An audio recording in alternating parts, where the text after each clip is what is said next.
Hello my dear students. Dear student, आज आप लोग को जो वीडियो दिया जा रहा है वो है बेयर एक्ट कैसे पढ़ें। स्टूडेंट लोग की बहुत बड़ी समस्या रहती है कि जो बेयर एक्ट होता है वो बहुत ही डिफिकल्ट लैंग्वेज होती है, उसकी लैंग्वेज समझ में नहीं आती। चाहे वो हिंदी मीडियम का स्टूडेंट हो, चाहे वो इंग्लिश मीडियम का स्टूडेंट हो, उनको प्रॉब्लम आती है कि बेयर एक्ट की लैंग्वेज इतनी डिफिकल्ट रहती है, उसकी बातें समझ में नहीं आती। देखिए, जो ड्यूरिंग एलएलबी, चाहे वो 5 ईयर का लॉ का स्टूडेंट होता है, चाहे वो 3 ईयर्स के लॉ का स्टूडेंट होता है, ड्यूरिंग एलएलबी वो बेयर एक्ट पर ज़्यादा फोकस नहीं करता है, वो टेक्स्ट बुक पर ज़्यादा फोकस करता है। और टेक्स्ट बुक पढ़ने से जो फैक्ट्स वगैरह होते हैं किसी भी सेक्शन की, वो तो आप लोग को क्लियर हो जाती है। लेकिन जब हम जुडिशरी के एग्जाम में उतरते हैं, हायर जुडिशरी के एग्जाम में उतरते हैं, एपीओ के एग्जाम में उतरते हैं, या हम कोई भी कॉम्पिटिटिव एग्जाम लॉ के पेपर को देकर उतरते हैं, चाहे वो हमारा नेट का ही एग्जाम क्यों ना हो, तो वहां पर बेयर रेट की इंपॉर्टेंस बहुत ज़्यादा बढ़ जाती है। अगर आप बेयर रेट पर नहीं फोकस करेंगे तो वहां पर सिलेक्शन होने में बहुत बड़ी प्रॉब्लम आती है। तो आज हम आपको बेयर रेट को कैसे पढ़ें वो पूरी टेक्निक बताएंगे। अगर उस टेक्निक को आप फॉलो करके बेयर रेट को पढ़ेंगे तो आपको एक बार दो बार पढ़ने के बाद बेयर रेट की जो भी लैंग्वेज होती है वो सरल लगने लगेगी, इजी लगने लगेगी, और आपको वो सेक्शन क्या कह रही है, सेक्शन में क्या प्रोविजन दिया गया है, सेक्शन से आपने क्या समझा, वो आपको बहुत ही आसानी से क्लियर हो जाएगा। Dear student, I am Harsh Bihari Srivastava, law expert, Pariksha refresher online law classes from Allahabad. देखिए, जिन स्टूडेंटों ने अभी तक परीक्षा रिफ्रेशर यूट्यूब चैनल को सब्सक्राइब नहीं किया है वो सब्सक्राइब कर ले। देखिए, परीक्षा रिफ्रेशर एक ऐसा चैनल है जो आप लोगों को लॉ के सारे इवेंट से बिल्कुल अपडेट रखता है। कोई भी एंगल ऐसा नहीं होता कि जो छोड़ा जाता हो। सारे एंगल से आप लोग को परीक्षा रिफ्रेशर लॉ क्लासेस आप लोग को एक्टिव बनाता है, आप लोग की नॉलेज को इंक्रीज करता है। आपको क्या करना है, केवल यूट्यूब चैनल को एक बार सब्सक्राइब कर लेंगे तो जैसे ही कोई आगे का वीडियो बनेगा वो ऑटोमेटिक आपको आपके सिस्टम पर मिल जाएगा। देखिए, इस चैनल पर आप लोग को सिलेक्टेड स्टूडेंट को भी मिलाया जाता है, आप लोग को honourable high court, supreme court का डिसीजन बताया जाता है, जो भी लॉ के डेवलपमेंट होते हैं, कोई कॉम्पिटेटिव एग्जाम के डेवलपमेंट होते हैं, सब आप लोग को इस चैनल पर बताया जाता है। तो ढेर सारी विशेषताओं को लेकर ये चैनल आप लोग के लिए बनाया गया है, और आप लोग इसको सब्सक्राइब करें, अपने फ्रेंड्स को भी बता दें, जो आपसे परिचित उनको भी बता दें, क्योंकि ये सारी सुविधा फ्री ऑफ कास्ट है आप लोग के लिए। तो चलिए स्टूडेंट, हम लोग देखते हैं कि बेयर एक्ट कैसे पढ़ें। देखिए, जो बेयर एक्ट होता है उसकी लैंग्वेज देखने में, पढ़ने में डिफिकल्ट लगती है, लेकिन इसको कैसे पढ़ें कि वो इजी बन जाए। तो देखिए, इसके लिए हम आप लोग को एक एग्जाम्पल सॉल्व करा रहे हैं, फिर एग्जाम्पल के बाद आपको तरीका भी बताएंगे। देखिए, जब बेयर एक्ट में जो लैंग्वेज लिखी रहती है उसको आप लोग क्या करिए, ब्रेक कर करके पढ़िए, तोड़ तोड़ के पढ़िए, रोक रोक के पढ़िए। इकट्ठा आप कंटिन्यूअस फॉर्म में पढ़ेंगे, लगातार पढ़ेंगे, तो आपको ये क्लियर ही नहीं होगा कि इस सेक्शन में क्या कहा जा रहा है। तो आप क्या करोगे, जहां पर कॉमा लगा हो, सेमी कॉमा लगा हो, रुकिए और देखिए कि कॉमा क्यों लगा है, और इसके बाद फिर आगे बढ़िए, और जो जहां तक आपने पढ़ा कॉमा के पहले तक, वहां पे देखिए कौन कौन से मेन वर्ड्स को यूज किया गया है। उस वर्ड्स को आप अंडरलाइन करेंगे, उसी को मीनिंग निकालेंगे, वही उस सेक्शन का इंग्रेडिएंट्स कहलाता है, आवश्यक तत्व कहलाता है। तो देखिए, आज आपके सामने हम एक सेक्शन सॉल्व कर रहे हैं। उस सेक्शन का नाम है थेफ्ट, चोरी। देखो, जो थेफ्ट है वो हम लोग पढ़ते थे आईपीसी में 378 में, उसको डिफाइन किया गया था 378 में, और 379 में उसके पनिशमेंट को बताया गया था। लेकिन अब जो हम लोग बीएनएस पढ़ते हैं तो बीएनएस में ये सेक्शन बदल गई, और बीएनएस में ये सेक्शन है 303। देखिए, 303 में इसको डिफाइन भी किया गया है, 303 में इसके पनिशमेंट को भी बताया गया है। तो आप लोग क्या करोगे, 303 को जरा फोकस करिए। देखिए, 303 का जो सबसेक्शन फर्स्ट है उसी में इसको डिफाइन किया गया है। हम पढ़ रहे हैं, जहां जहां अंडरलाइन है वो भी आपको बताते चलेंगे कि क्यों अंडरलाइन किया गया है, क्यों आपको वहां पे रोका जा रहा है, तो आपको और क्लियर हो जाएगा। देखिए डियर स्टूडेंट, सुनिए, हु एवर, आप अपना बेयर देखिएगा, whoever intended to take dishonestly. देखिए, यहां पे हमने डिसऑनेस्टली को अंडरलाइन किया, अब आपके सामने इसको बॉक्स कर दे रहे हैं। डिसऑनेस्टली एनी मूवेबल प्रॉपर्टी, ये movable property out of the position, out of the position, position को अंडरलाइन करिए, of any person without that person consent. तो जो विदाउट है कंसेंट ये अंडरलाइन होगा, moves underline, that property in order to such taking is said to commit theft.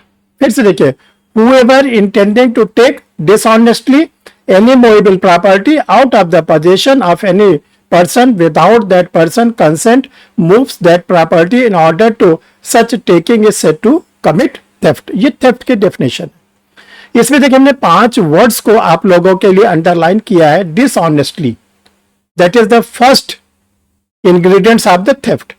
dishonestly movable property, second possession, third without consent, fourth moves, fifth। तो देखिए theft के 5 ingredients हैं। Dishonestly movable property, dishonestly होना चाहिए। दूसरा movable property, तीसरा है किसी के पोजीशन में वो मूवेबल प्रॉपर्टी हो, फोर्थ है विदाउट कंसेंट हो, यानी जिसकी प्रॉपर्टी उसकी कंसेंट ना हो, और फिफ्थ नंबर पर कहा गया मूव्स, हटाना। अगर ये 5 इंग्रेडिएंट्स पूरे होते तो थेफ्ट पूरा हो गया। अब आप देखिए ये डेफिनेशन याद हो गई। अब आप बड़े आराम से याद कर लोगे। 5 इंग्रेडिएंट्स याद करो, इसी 5 इंग्रेडिएंट्स को डेफिनेशन में आपको रखना है। तो आप जब 5 इंग्रेडिएंट्स याद हो जाएगा तो जो डेफिनेशन हमें रुक रुक के पढ़ाया है वो आपको तेजी से पढ़ने शुरू हो जाएंगे। अब 5 इंग्रेडिएंट्स याद हो गए, अब जरा इसको तेजी से पढ़िए। whoever intending to take dishonestly any movable property out of the possession of any person without that person consent moves that property in order to such taking is said to commit theft। Right?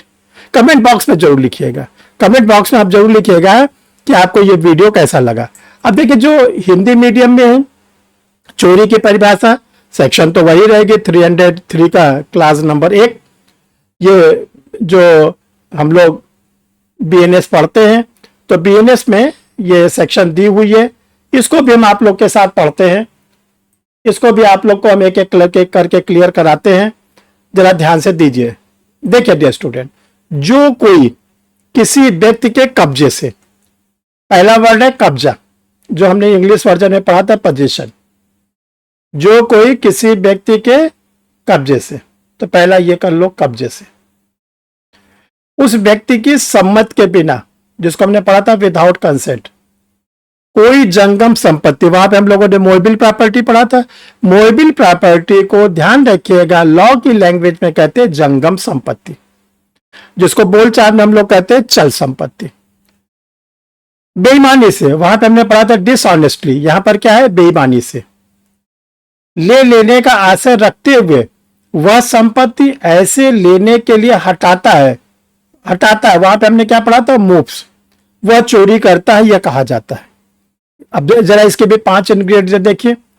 पहला आपने पढ़ा कब्जे से, दूसरा पढ़ा सम्मत के बिना, तीसरा पढ़ा जंगम संपत्ति, चौथा पढ़ा बेईमानी से, पांचवा पढ़ा हटाता है। वही है 5, वही 5 है ना। Dishonestly, without consent, possession, moves कराना, और हमने आपको वहां पे बताया था क्या है कि वो मूवेबल प्रॉपर्टी हो। तो जब हम ये इसके 5 इंग्रेडिएंट्स को हिंदी में भी पढ़ लेते हैं तो इसके जो अब डेफिनेशन में आपको डिफरेंट नहीं लगेगा। अब आपको पता चल गया ये 5 इंग्रेडिएंट्स को ही डेफिनेशन में हमको रखना है, तब आप बड़े आराम से पढ़ोगे। जो कोई किसी व्यक्ति के कब्जे से उस व्यक्ति की सम्मत के बिना कोई जंगम संपत्ति बेईमानी से ले लेने का आशय रखते हुए वह संपत्ति ऐसे लेने के लिए हटाता है, वह चोरी करता है, यह कहा जाता है। अब आपने इस तरह जब पढ़ा तो आपको देखो चोरी की डेफिनेशन याद हो गई। अब बेयरट की ओरिजिनल लैंग्वेज है ये, कोई तोड़ मरोड़ नहीं, कोई भी शब्द का हेरा फेरी नहीं, सब वही लैंग्वेज लिखी गई है जो आपके ऑलरेडी गवर्नमेंट ऑफ इंडिया के बेयरट में पब्लिश किया गया। ऐसा नहीं कि ओल्ड बीएनएस में कोई दूसरी से डेफिनेशन थी, डेफिनेशन वही, डेफिनेशन में कोई चेंजेस नहीं है। तो ये आपको पढ़ने का तरीका है। ऐसे अब आप अपने घर पे बैठकर, अपने रूम पे बैठकर, स्टडी रूम में बैठकर 2-2 सेक्शन, 4-4 सेक्शन को डेली ऐसे ब्रेक कर करके, तोड़ तोड़ के, अंडरलाइन बना बना के आप क्या करोगे, स्टडी करोगे।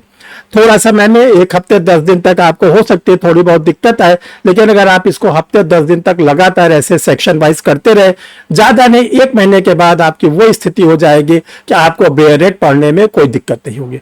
और BA को 2 बार पढ़ना है। अगर आपने किसी BA को 2 बार ऐसे पढ़ लिया तो आप जुडिशियल एग्जामिनेशन में सिलेक्ट ही नहीं होंगे, बल्कि आप मेरिट में आएंगे, और जब आप सिलेक्ट हो जाएंगे तो एक अच्छे जज के रूप में आप जाने जाएंगे।